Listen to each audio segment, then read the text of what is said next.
We share what we heard, and by doing sa pamamagitan natin, bhaktim param bhagavati pratilabdha kama, yung devotion sa ating heart will awaken. Even though meron tayong anartas, dito kinara dito ito ni Parang Gurudev Srila Bhaktivedanta Narayan Goswami Maharaj sa kanyang komentary sa Madhurya Kadambini.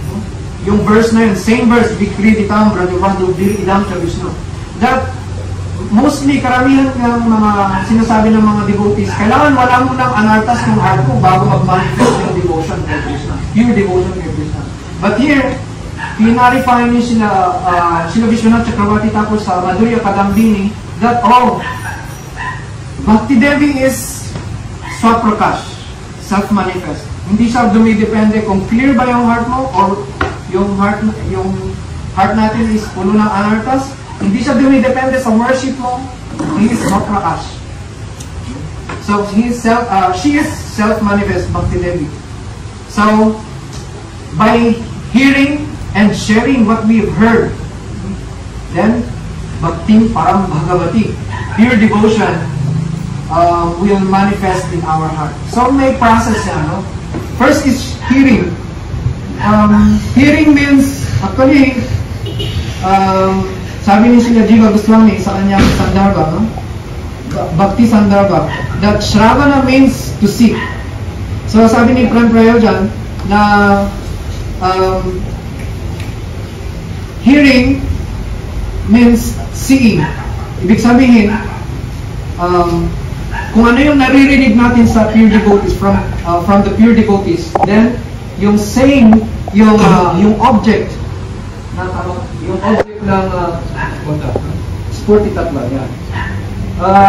Yung sinasabi ng guru, like yung pastime ni Krishna, like for example, nagbibigay yung guru natin ng harikata about pastimes of Krishna. Then if the disciple is completely surrendered at pure yung kanyang chitta, yung consciousness, ibig sabihin wala siyang anartas, then he can see, makikita niya kung ano yung sinasabi ng kanyang Gurudev. So kung ano yung vision ng kanyang Gurudev, yung disciple also sees that. Ganon yun yung tinatawag nating Amnaya Tattva. Amnaya Tattva means the process of oral reception, hearing. So Shravana means to see. So first, yung disciple na marami pang anartas, no? He is in the stage of Shravan Dasha. Ito yung ni Radhakanta, no? Nasa day, Shravan Dasha. Nasa stage tayo ng hearing. So first is hearing.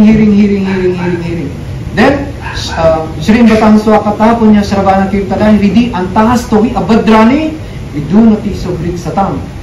Those who have developed the urge to hear Harikata, the glories of Krishna, then what will happen? That Harikata, that Shabda Brahma, the transcendental sound will enter to our ears, then it will go to our heart, then Krishna in the form of Shabda Brahma will clean our heart. Then pag clear na yung heart natin and we attain the stage of Nishta, steadiness, then the form of Krishna will manifest in our purified chitta, steady heart. Sabi nga nila, the nature sa Srimad Bhagavatam, no? Etong yung nature ng steady heart is, or yung purified heart, means he has the power to catch the transcendental form of Krishna. Bhagavat Bimba Grahitva. Grahitva means it can catch the form of Krishna. Then, at that time, yung true meaning ng Shravanam, hearing, becomes manifest. Because Shravana means the limb of Shuddha Bhakti. Pag sinabing Shuddha Bhakti sa stage ng Nishta, then it begins na mapunta yung devotee sa stage ng Ruchi, and the stage of Ruchi, doon taste, sa stage ng taste, magkakaroon siya ng taste sa devotional service, hearing Harikatha, chanting Harinam, ganun. Then, yung pure devotion is completely manifest. Sa Sri Shikshashtakam ni Sri Chaitanya Mahaprabhu, na-reveal doon ni-reveal ni Mahaprabhu yung devotee na nasa stage ng Nishta. Yung verse na yun? After ng Trinata.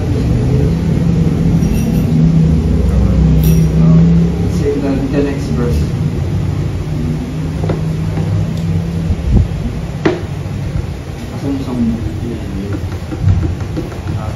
Nadanam na janam na sundarim kabidamba jagadisha kamay. That is Anyabilasita sunyam gen karmati anabritang anupul jena krishnano silanam bhaktir utama. So sa stage ng Ruchi, doon na nag-manifest yung pure devotion. Wala ka ng ibang desire other than to chant the holy name. And dyan na mag-start yung totoong meaning ng Shravanam. Means to seek. Alright, so yan yung glories ng Harikatha. So we should not neglect Harikatha. And hindi magiging complete yung ating worship if there's no Harikatha. Okay? So, meron pa tayong 10 minutes, and I would like to talk about the glories of the holy name. So, the holy name is Nam Chintamani Rupang Chaitanya Rasa Vigraham. Tama ba? Nam Chintamani. Yung holy name is Chintamani, wish fulfilling. Yeah. So, merong 3 stages ng, like a 3, sabihin na natin, division ng Harinam. Like, ito yung Namaparad, Namabhas, and Shuddhanam. Pag sinabing Namaparad, ito yung stage na kung saan may mga devotees is marami pa siyang anarthas. Namaparad, marami siyang offenses, maraming so, kung gusto nating malaman yung mga iba't ibang klase ng anarthas, makikita natin yan sa Madhurya Kadambini and also sa Bhakti Rasamrita Sindhu. Alright? So, sa stage ng aparad, dahil yung holy name is Chintamani, wish fulfilling gem, it can fulfill our material desires. Okay, sa aparad. Sa stage natin na offensive chanting is yung holy name can give our material desires.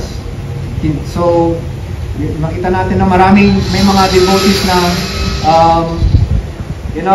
maraming anarthas, then they wish, then the holy name will fulfill. Kaya nga sabi ni Param Gurudev Srila Bhaktivedanta Narayana Goswami Maharaj, we should kailangan nating mag-ingat kung ano daw yung dinidesire natin lalo na sa stage natin, because the holy name will fulfill it. Like if we want pratishta, yung to be worshipped, kung gusto natin, gusto kong maging kilalang devotee, gano'n, or mga gano'n design relation sa stage natin. Kaya yung bhakti can give also anartha, sa Madhurya Kadambini, na it can give anartha in the form of pratishta, gano'n, the desire to be worshipped, the desire to name, fame, gano'n. The holy name will fulfill that. And what will happen? You will go down, gano'n. So sabi ni Param Gurudev, should mag-ingat tayo sa dinidesire natin. Alright? Inuulit ko lang wala pa ako sa stage na pure Okay?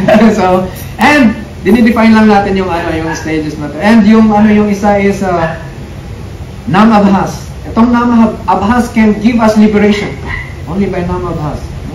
So itong Nam Abhas is glorified by Srila Haridas Thakur, Sri Chaitanya Charitamrita sa kanyang pastime. And sinabi niya na yung Nam Abhas can give liberation. Nam Abhas lang yun. What more kung Shuddha Nam?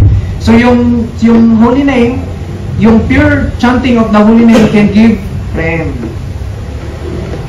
So yun yung tatlong ng Harinam. Nam Chintamani Rupam. So yung holy name is Chintamani. So na-discuss na natin na yung Nam is Chintamani in different stages, no? Ano yung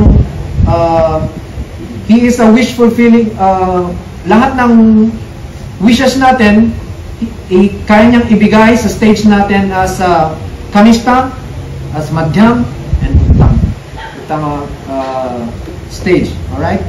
So then Nam Chintamani Rupam Chaitanya. Yung holy name is conscious. Minsan, iniisip natin, ako yung conscious, yung holy name, hindi conscious. Ako nga nagpo-produce ng sound eh. But actually, yung holy name is revealing himself. Sabi ni Srila Rupa Goswami sa kanyang Sri Namastakam, Narad Vinod Jivan Sudhurmi Niryasa Madhuri Pura Tam Krishna Nam Kamang Puramera Sanera Sena Sudat. O Harinam, O holy name of Krishna, you are the life and soul of Narad's Vina. Si Narada Muni, hindi siya yung nagpi-play ng kanyang Vina. Yung Vina is nagpi-play itself because of his pran, his life and soul. Ano yung life and soul niya? Harinam. So yung Vina, tama? Ano ba to? Vina din to, di ba? Vina lang ang tata. Okay? So yung Vina ni Narada Muni, actually yung instruments is playing itself. Yung kartas, yung gongs, yung mridanga, itong harmonium is tayo yung ini-engage, no? Pag iniisip natin na yung tayo, ako yung humahawak, ako nga yung gumagano, di ba? Ako nga yung naggugong, ilalakasan ko, gusto ko lakasan ko, di ba? Lakasan ko, gusto ko, mahina, di ba? Ayos! Di ba, parang di ba? Yun yung pinatawag natin Arohapanta. Sabi ni Prem dyan, this is called Arohapanta, self-elevation. Na we are thinking na we can understand itong spiritual subject matters, that itong material senses can perceive this material objects, no? But actually in Sri Chaitanya Charitamrita, sinulat ni Srila Krishnadas Kaviraj Goswami, no? Aprakrita vastu nahi prakrita gochar. Itong transcendental objects like yung vigraha, yung tulsi, yung gamit natin na instruments are all transcendental. But these objects cannot be perceived by aprakrita vastu nahi prakrita. It cannot be perceived by material experience, and it cannot be perceived by our senses. It cannot be perceived. Okay? Never. And if we try to understand the holy name by our own intelligence, strength, knowledge, no, ito yung tinatawag nating Arohapanta. We can never understand actually. So lahat ng understanding natin base sa ating impressions na nakuha dito sa material existence through the medium of our Gyanendriya, itong knowledge acquiring senses, no, is actually not a true understanding about these spiritual objects, especially the holy name ni Krishna. Okay? So, itong holy name is Chaitanya. It is completely conscious. Actually, it is Vibhu Chaitanya. It is a complete consciousness. He is yung consciousness, yung soul is a Manut consciousness. Manut, ano Chaitanya? Ano Chaitanya? Is a maliit lang na consciousness. And itong holy name is Vibhu Chaitanya. It is the supreme consciousness. So if we think that ako yung conscious ako at yung holy name is di naman conscious yan, sound lang yan, then we are committing offense. Okay? So the holy name is Chaitanya. And syempre dahil conscious yung holy name, it is Chaitanya Rasa Vigraha. It is the Vigraha. It is the embodiment of Ras. Chaitanya Rasa Vigraha. He is Akila Rasamrita Sindhu. So si Krishna is Akila Rasamrita Sindhu. He is the ocean of Ras. Okay? So itong holy name, kung ano yung qualities na makikita natin, na maririnig natin tungkol kay Krishna, yung mga qualities niya, is present in the holy name. Pero dahil wala pa tayo dahil yung consciousness natin is not yet clear, yung chitta natin, yung heart natin is not yet clear, then we cannot perceive. Kaya sabi ni Sri Chaitanya Mahaprabhu, Cheto Darpana Marjana, first step. Ang first step natin is Cheto Darpana Marjana, to clean our heart. How? By Harinam Sankirtan. So, we are now fortunate na meron tayong kasama dito na magaling mag-kirtan, mag-lead ng kirtan. And actually, first time namin na magkaroon ng alam mo yun, yung saya talaga lang ng kirtan talaga. Maraming salamat sa iyo. Alright? Alright. So, tapusin natin yung verse. Okay, Chaitanya Rasa Vigraha. Yung holy name is the embodiment of Ras. Pero hindi natin pa nakikita to dahil yung heart natin or yung chitta natin is punong-puno pa siya ng alikabok, dust. The dust of material impressions. Pag sinabing coverings or yung dust ng ating heart, is ito yung mga material impressions na na-collect natin from billions and trillions of lifetimes, unlimited lifetimes. So mula nung napunta tayo dito sa material existence, anadi bahamuka, since time without beginning. Yung impression na yun, naipon yun, and it becomes dark. Kaya pag ipipikit natin yung mata natin, it's dark. No? Pag ipipikit natin yung mata natin, it's all darkness. So yung darkness na yan is yan yung impressions natin from millions of unlimited lifetimes. No? So yung darkness na yan will slacken or mawawala yan or mapupurify yan by the performance of Harinam Sankirtan, chanting the holy name under the guidance of pure devotees. Alright, so then pag clear na yung heart natin, we can now perceive the holy name. We can now perceive. Anong ibig sabihin pag ma-perceive na natin yung holy name? Meaning, Premanjana Churika Bhakti Vilochanena at Santaha Sadaibang Hridayeshu Vilokayanti Yang Shama Sundaram Achinta Guna Sarupam Govindam Adipurusham Tam Ahang Bajami. We can see Krishna Shama Sundar in our heart. So pag sinabi natin Krishna, at the same time we see Krishna. So yung symptom na hindi pa pure yung ating devotional activities, hindi pa pure yung ating service, hindi pa pure yung ating chanting, that means yung symptom is that if we chant the holy name, we cannot see Krishna yet. Okay? We only see what? Darkness. Alright?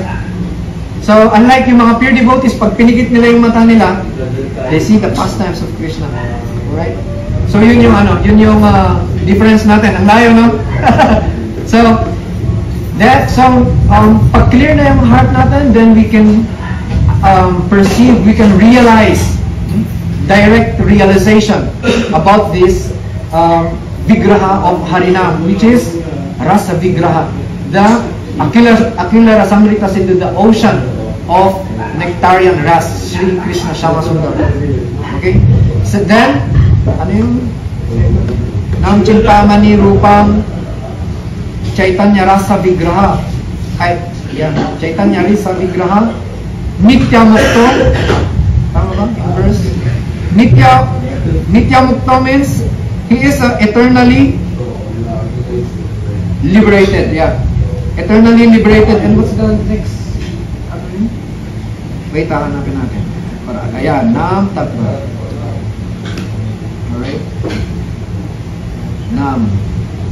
Hanapin natin. Purna Shuddho. Purna Shuddho means it is completely pure. Meaning, wala siyang bahid ng any material ideas. It is completely pure. No? Minsan yung iba, yung mga yung mga spiritual, magpa-practice ng spiritual marami na silang followers. Okay, so na-establish na sila. Mula ngayon, sabihin yung mga followers niya, tatawagin na natin ang Diyos na Pedro. Alright? So tinawag na nila ngayon yung Diyos na Pedro. Diba? Diyos Pedro. Diba? Gumawa sila ng sarili nilang pangalan. No? So, yung yung holy name is not like that. No? Hindi siya galing sa material experience. Yung holy name is eternally existing sa spiritual world. Okay? So, Nitya Mukti, it is completely liberated. Hindi siya, it is beyond the perception of any kind of material ideas. And Binatwang Nama Namino. And itong holy name is non-different from Krishna himself. Alright? So, ito na natin na yung holy name is non-different from Krishna himself, meaning yung holy name is directly Krishna himself. Alright? Yung holy name is Krishna himself. Alright, so Ataha Sri Krishna Namadi na Bhavit Grahyam Indriyay Seven Mukhehi Jivvado Swayam Evas Purati Adaha. Ataha Sri Krishna Namadi. Oh, ba may bomba ka dyan, ha? Mababait kami dito. Mababait kami dito, Prabhuji. Walang ganun. Hindi nyo po. Oh, yan. Okay? Maraming salamat sa inyong presensya. Last verse. Ataha Sri Krishna Namadi na Bhavit Grahyam Indriyay. Itong huli na yung cannot be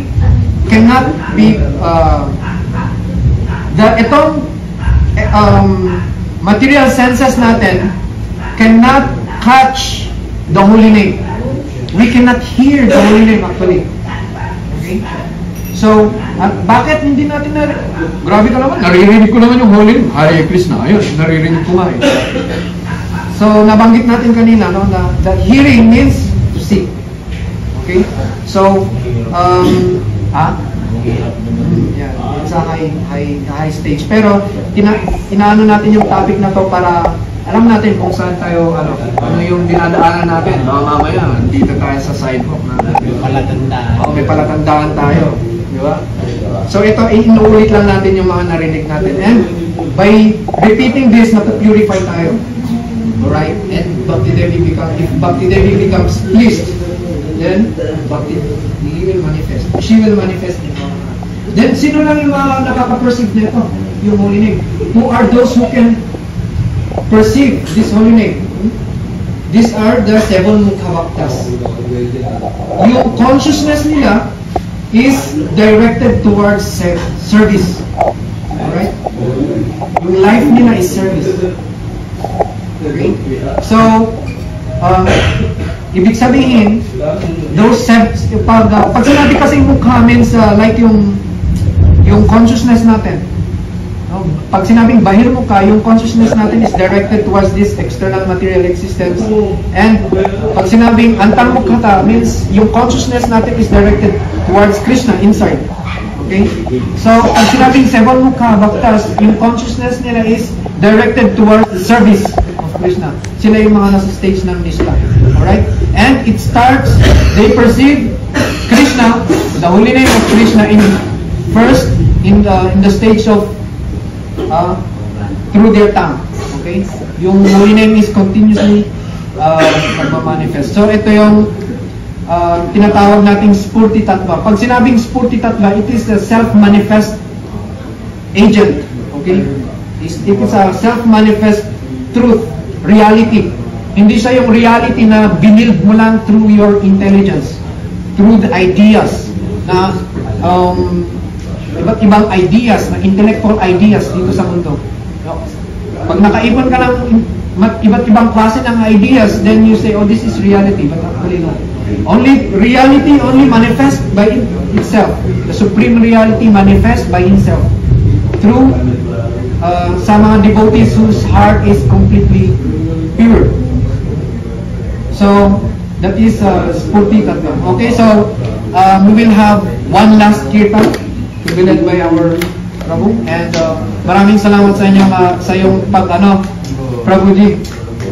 Go Pramanandi, Hari-Hari ko. Okay, kirtan and prasad, then pahinga, then pupunta na tayo doon. Okay lang kahit umuulan. Okay lang yan. Ulan lang yan. Jai Sri Hari Krishna Mahamantra Ki! Kirtan, last. Kirtanan! Sa malupit na kirtan. Amen!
Krishna.